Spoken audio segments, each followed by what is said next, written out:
Hey guys, it's Michael. Welcome to the channel. I recently went on an Alaskan cruise, leaving out of Seattle, Washington, and I stayed here at the Edgewater Hotel. So I wanted to give a little bit of information for anyone who may be considering the Edgewater.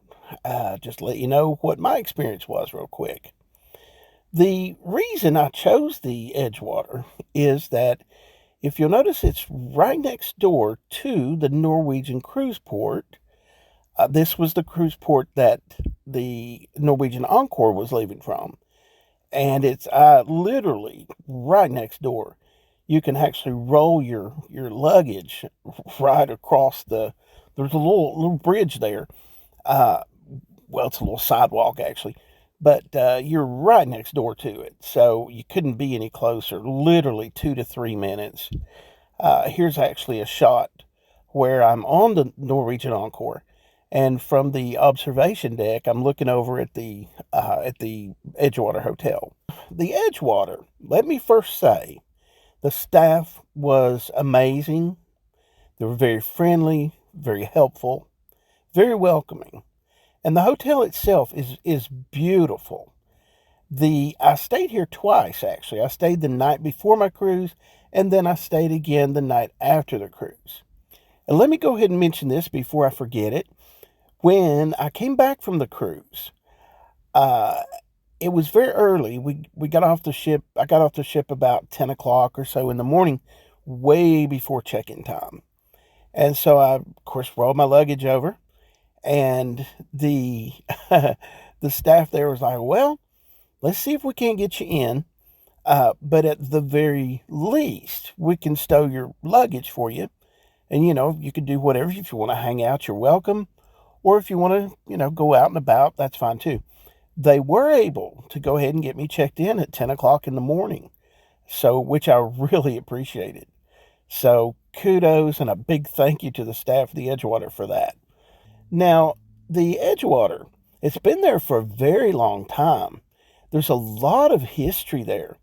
Many, many, many famous rock singers, musicians have visited the Edgewater, as it has had a radio station there in the hotel and still has a recording studio there.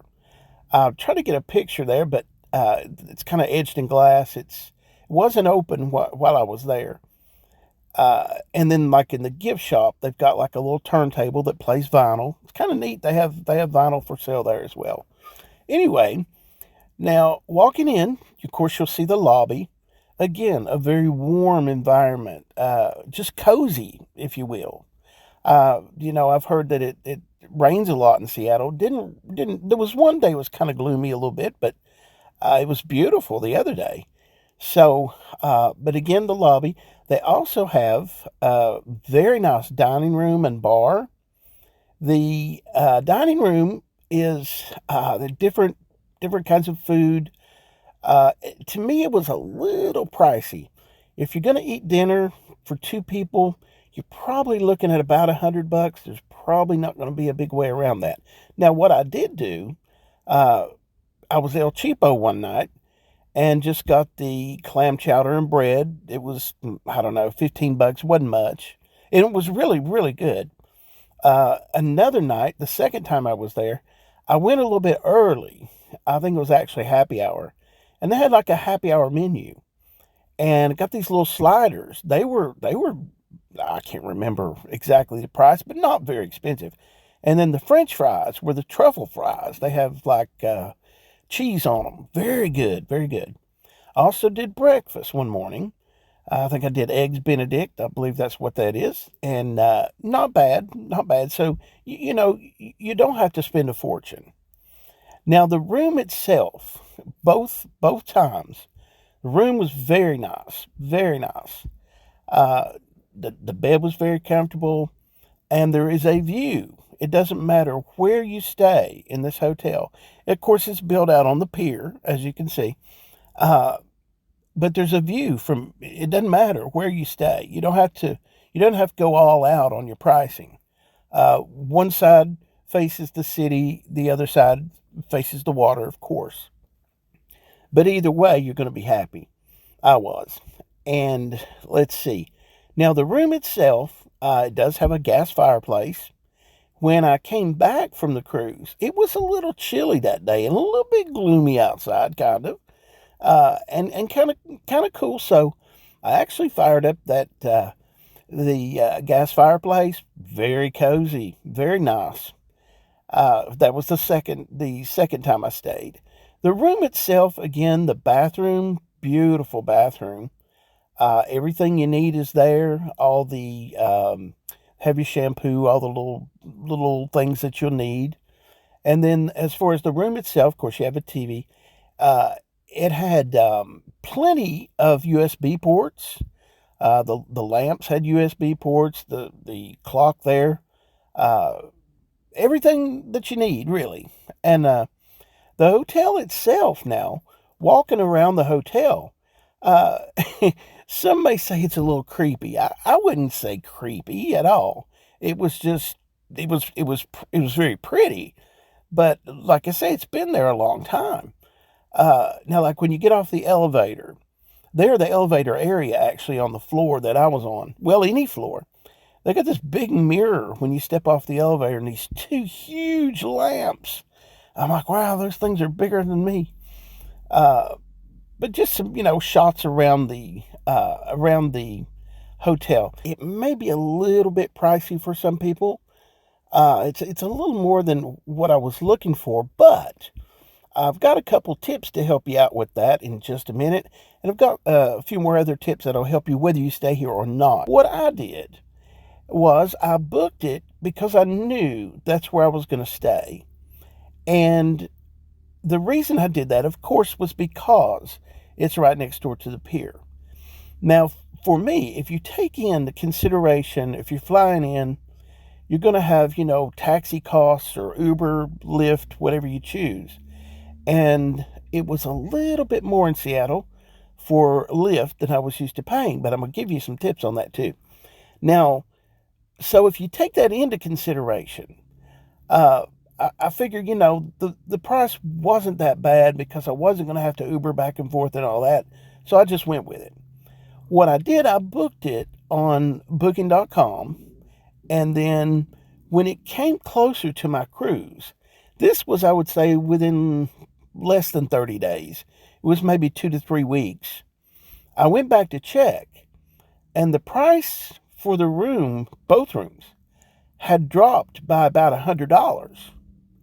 So what I did, I went ahead and rebooked another room. And when I got my confirmation for them, I canceled the first ones. And that saved me $100 on each room right there. So that's something to keep in mind. Now, if you don't want to do that, you could probably check with the hotel. They may have some sort of price guarantee. A lot of hotels do. It'd be the same difference. They may just credit you back, or you can ask them how that works. Now, I want to talk about Uber, and this will be true for any hotel. Any hotel in the area there, the downtown area in Seattle. I paid, I believe it was right around $57 from the airport to the hotel. What I found out as I was leaving, going back to the hotel or going back to the airport, the hotel there, as many of the hotels do, they'll have a standing arrangement with like a certain taxi company there. And it'll be like a flat rate of like $45, $40, whatever that flat rate is. So even if you're not staying at the Edgewater, you may want to check with the hotel. What I would do next time, uh, I would call the hotel wherever I'm booked and ask them, do you have an arrangement with transportation if they don't already have a shuttle? The Edgewater did not have a shuttle, so an airport shuttle. So I would call before I ever even left home and have that information in hand so that when you get there, and if they don't want to do that, they, at the very least, when you arrive at the airport, you can give them a call, say, hey, can you send me a taxi or give me the information I need? That'll save you a little bit of money. Because I know, once you're on vacation, every little bit that you can save does help. I didn't want to give exact prices for Edgewater because uh, it changes so much, and it changes in the season, so I may be way off, so I don't really want to quote anything, but you can look it up.